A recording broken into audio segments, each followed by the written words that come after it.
بسم اللہ الرحمن الرحیم۔ السلام علیکم ڈیئر ویورز، کیسے آپ سب؟ ڈیئر ویورز، آج کے ویڈیو میں ہم بات کریں گے بہت امپورٹنٹ ٹاپک کے اوپر، اور وہ ہے The Objectives Resolution 1949، اور وہ ہے قرارداد مقاصد۔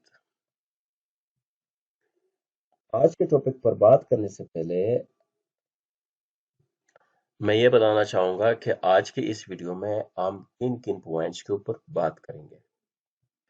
سب سے پہلے ہم بات کریں گے کہ قرارداد مقاصد کا بیک گراؤنڈ کیا ہے، اور اس کے بعد ہم بات کریں گے کہ قرارداد مقاصد کس نے پریزنٹ کیا، اور پھر اس کے بعد ہم بات کریں گے کہ وہ کون سے پوائنٹس تھے جو قرارداد مقاصد میں پیش کیے گئے تھے۔ تو سب سے پہلے بات کریں گے بیک گراؤنڈ آف قرارداد مقاصد کیا تھا۔ ڈیئر ویورز، جب پاکستان آزاد ہوا 14 اگست 1947 کو، تو اس ٹائم پاکستان کا اپنا کوئی ایسا قانون موجود نہیں تھا جس سے ملکی معاملات چلایا جا سکے۔ پاکستان کے ساتھ ساتھ ہندوستان بھی پاکستان کی طرح تھا، یعنی اس کا بھی اپنا کوئی قانون نہیں تھا۔ تو ملک کے معاملات چلانے کے لیے کسی ایسے دستاویز یا قانون کی ضرورت تھی کہ اس کی مدد سے ملک چلایا جا سکے۔ تو ایسی حالات میں پاکستان اور ہندوستان دونوں نے یہ فیصلہ کیا اور 1935 گورنمنٹ آف انڈیا ایکٹ کو عارضی طور پر امینڈ کیا، اور اس کے مطابق ملکی معاملات چلانے لگے۔ لیکن پھر اس کے بعد کیا ہوا؟ اس کے بعد پاکستان کو بھی اور ہندوستان کو بھی کوئی اپنا ایسا آئین بنانا تھا جس کے مدد سے اپنے ملک کے تمام معاملات چلایا جا سکے، اور دوسری طرف پاکستان کے اوپر بھی بڑا پریشر تھا ان تمام لوگوں کی طرف سے، ان تمام طبقات کی طرف سے جو سیاسی تھے، جو اسلامی تھے، جو علمی تھے۔ تو ان سب نے یہ ڈیمانڈ کیا کہ اب تو پاکستان کو اپنا قانون بنانا چاہیے جس کی مدد سے ملکی معاملات چلایا جائے۔ لیکن یہاں پر بہت بڑا مسئلہ تھا، اور وہ مسئلہ کیا تھا؟ مسئلہ یہ تھا کہ پاکستان میں دو گروپس تھے۔ تو دو گروپس کون سے تھے؟ ایک وہ گروپ تھا جو مسلم تھے، جنہوں نے قربانیاں دے کر کے اس ملک کو حاصل کیا تھا، اور دوسرا گروپ وہ غیر مسلم تھے جنہوں نے بھی قربانیاں دیے تھے اس ملک کو حاصل کرنے کے لیے۔ اب کیا ہونا تھا؟ ہونا یہ تھا کہ ایک ایسا قانون بنانا تھا جو پاکستان میں رہنے والے تمام لوگوں کو قابل قبول ہو، کیونکہ سب نے قربانیاں دی تھی پاکستان بنانے کے لیے۔ لیکن ایک بڑا مسئلہ تھا۔ مسئلہ یہ تھا، جو غیر مسلم تھے اور جو لبرلز تھے، ان کا یہ مطالبہ تھا کہ پاکستان کو ایک ایسا سیکولر ریاست بنایا جائے۔ ان کے مطابق کہ قائد اعظم محمد علی جناح بھی پاکستان کو ایک سیکولر ریاست بنانا چاہتا تھا۔ لیکن دوسرا گروپ کیا چاہتا تھا؟ جو مسلم تھے، وہ کہتے تھے کہ نہیں، پاکستان اسلام کے نام پر بنا ہے، یعنی کلمے کے بنیاد پر بنایا گیا ہے۔ اس کلمے کے لیے سب نے بہت قربانیاں دی ہے، تو وہ ریاست بنے گا، یعنی وہ آئین بنیں گے جو راستہ اسلام نے انتخاب کیا ہے مسلمانوں کے لیے۔ تو یہ جو مسئلہ تھا، یہ بڑا مشکل مسئلہ تھا، اور بڑا مشکل فیصلہ بھی کرنا تھا جس نے بھی کرنا تھا۔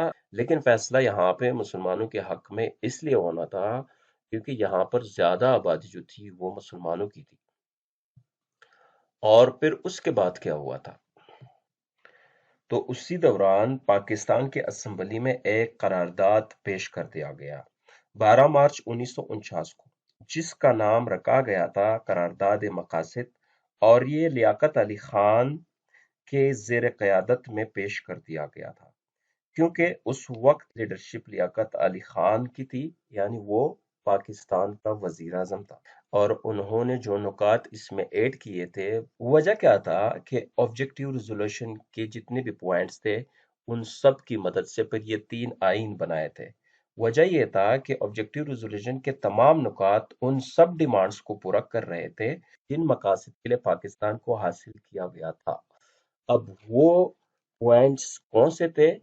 اب ڈسکس کرتے ان پوائنٹس۔ اب بات کرتے ہیں فرسٹ پوائنٹ کے، جو کہ ہے سپریم پاور اللہ۔ سپریم پاور یعنی حاکمیت اعلیٰ اللہ تعالیٰ کی ذات کو حاصل ہے، اور اللہ تعالیٰ کی ذات جو ہے سب سے بڑی ہے، اور جو نیچے لوگ ہیں یعنی جو سیاستدان ہے، جو منتخب نمائندے ہیں، جو ملک کو آگے لے کر چلیں گے، یعنی جو اسٹیٹ کا لیڈر ہوگا، جو اسٹیٹ کا ہیڈ ہوگا، وہ ایز اے خلیفہ ہے۔ خلیفہ اس ملک کو آگے چلائیں گے۔ اس پوائنٹ سے جب یہ پوائنٹ سامنے آ گیا تو اس پوائنٹ سے ساری چیزیں تبدیل ہو جاتی ہے۔ جس طرح لبرلز چاہتے تھے یا سیکولرز چاہتے تھے، سیکولر ملک چاہتے تھے، یہ سارے کلیئر ہو جاتے کہ اسٹیٹ جو ہے اور اسٹیٹ کے قوانین اسلام قرآن کے مطابق ہوں گے۔ اور دوسری بات یہ تھی کہ جو کنسٹیٹیوئنٹ اسمبلی ہے جو پاکستانی عوام کو پریزنٹ کر رہی ہے، جو بھی فریم ورک بنائے گی کنسٹیٹیوشن کے، وہ آزاد ہوگی، آزاد، اس کے اوپر کوئی پریشر نہیں ہوگا، اور جو عوام نے اپنے ریپریزنٹیٹیوز ووٹ کے ذریعے الیکٹ کیے ہیں ان کو پورا اختیار حاصل ہوگا، اور وہ اپنے عوام کی نمائندگی کریں گے۔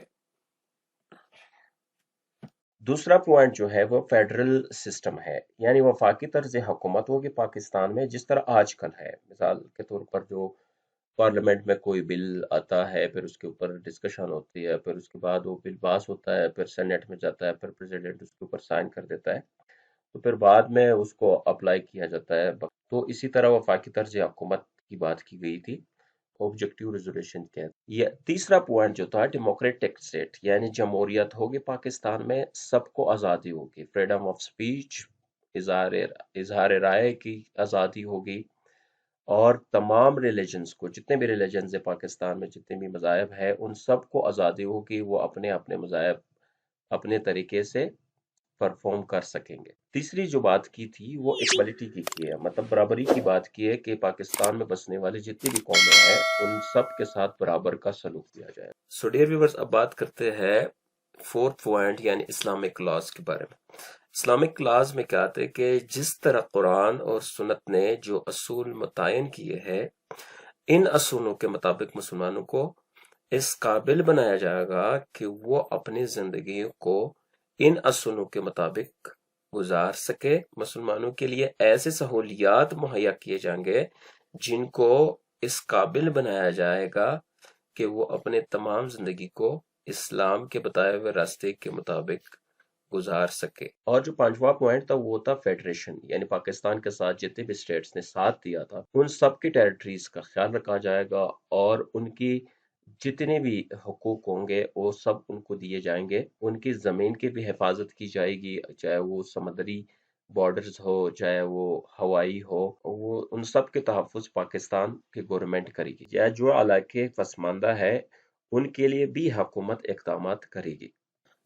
اب بات کرتے ہیں پوائنٹ نمبر 6 یعنی مائنورٹیز کی رائٹس کی، کہ یہ جو آبجیکٹیو ریزولوشن تھا یہ صرف مسلمز کے لیے نہیں تھا، بلکہ جتنے بھی پاکستان کے اندر مائنورٹیز رہتے تھے ان کے حقوق کی بھی برابر حقوق کی بھی بات کی تھی، بلکہ ان تمام اقلیتوں کے بھی تھے، یعنی ان کو بھی برابر کے حقوق ملیں گے، چاہے وہ مذہبی حقوق ہو، چاہے وہ ان کی ثقافت کے حقوق ہو، یعنی وہ آزادی سے اپنے مذہب کو بھی، یا جو ان کے کلچرز ہے وہ بھی منا سکتے اپنے مرضی سے، یعنی جو ان کے کلچرز ہے یا جو ان کی عبادات ہے وہ سب آزادی سے، ان کو آزادی ہوگی، وہ آزادی سے اپنے عبادات کر سکیں گے۔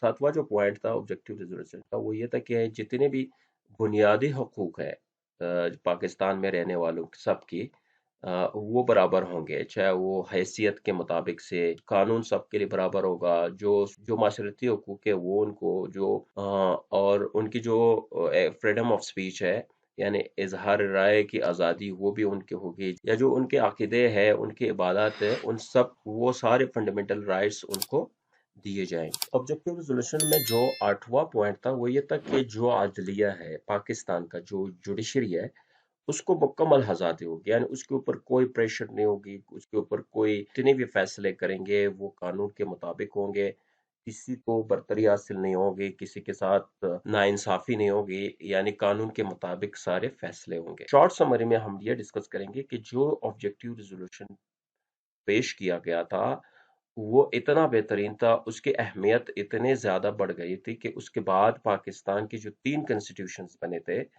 وہ 1956، 1962 اور 1973 کے، وہ سارے اسی کے بنیاد پر بنائے گئے تھے، اسی جتنے بھی پوائنٹ آبجیکٹیو ریزولوشن میں پیش کیے گئے تھے، تو ان کی بنیاد پر یہ تینوں آئین بنائے تھے۔ تو یہ تھا آج کا ہمارا ٹاپک۔ امید کرتا ہوں کہ آپ کو آسان لگا ہوگا اور آپ کو سمجھ آ گیا ہوگا۔ تو مزید اس طرح کے انفارمیٹیو ویڈیوز کے لیے میرا channel like, comment, share and subscribe ضرور کریں۔ Thank you very much.